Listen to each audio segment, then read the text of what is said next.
Lettre écrite en automne. Vous nous avez quittés, nous laissant la tristesse de l'hiver qui déjà frissonne sur nos fronts, et des lugubres soirs tombant brusques et francs.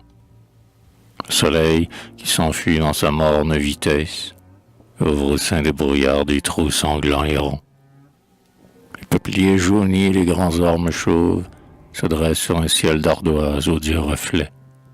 Les fronts touffus vers qui le pas se revolait ne sont plus qu'un horrible amas de feuilles fauves, où le vent furieux joue ainsi qu'il lui plaît. Les sentiers sont jonchés de leurs dépouilles sèches, qui sous le pied distrait grincent sinistrement. Nul n'entend sans frémir leur surgémissement. Le livide matin, voilé de brumes fraîches, dans les cieux, à regret, monte tardivement. Nous suivons le vol fou des nuages rapides, mais vous, vers l'équateur avançant chaque jour, vous voyez s'élever de la mer, tour à tour, des constellations nouvelles et splendides, promontoires de flammes aux scintillants contours. Vous saluez, tandis que nos chairs se hérissent, de douleur et de froid, un éternel été. Vers la rive immuable où vous êtes portés, l'espoir tourne vos yeux. Les bonheurs qui périssent, seuls, captivent encore notre cœur attristé. Nous pensons au passé durant le crépuscule, mais votre âme éblouie embrasse l'avenir. Nous nous disons, ceci n'a pu le retenir. Vous, devant l'horizon qui sans cesse recule, vous songez que l'exil est court et doit finir. Car la nature ainsi dirige nos pensées. Nul ne soustrait son cœur à l'effet souverain. Que le ciel soit d'azur ou bien qu'il soit d'airain, que les étoiles d'or y brillent balancées, notre rêve aussitôt devient sombre ou serein. Notre être intérieur, qu'un aspect calme ou blesse, s'offre comme un sensible et frémissant miroir, où l'énorme univers se penche pour savoir.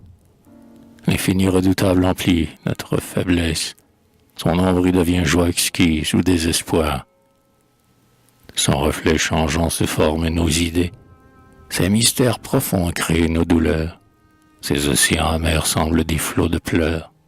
Nos âmes, par des yeux pleins d'amour obsédés, dans leur gouffre attirant retrouvent ses couleurs.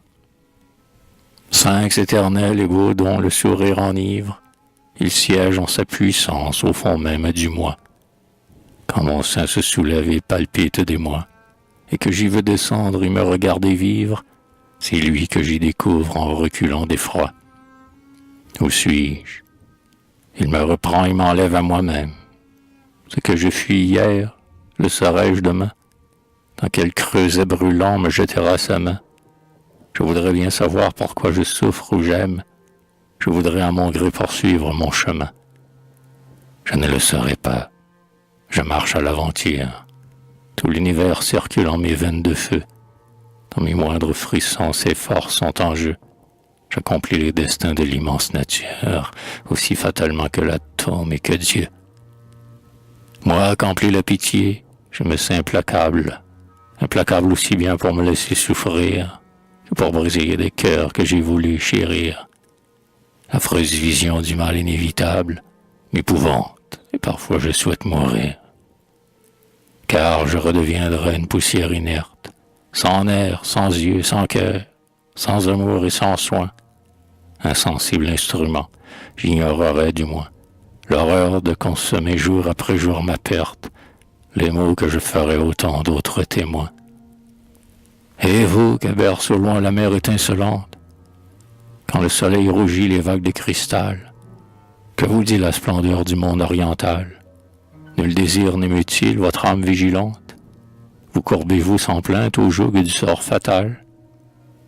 Pénétrer le secret des forces souveraines, vous suffit-il d'un œil tranquille et d'un cœur fier? Les verriez-vous étreindre et broyer votre chair? Du fond du néant j'aime insulter ces reines et pleurer longuement sur tout ce qui m'est cher.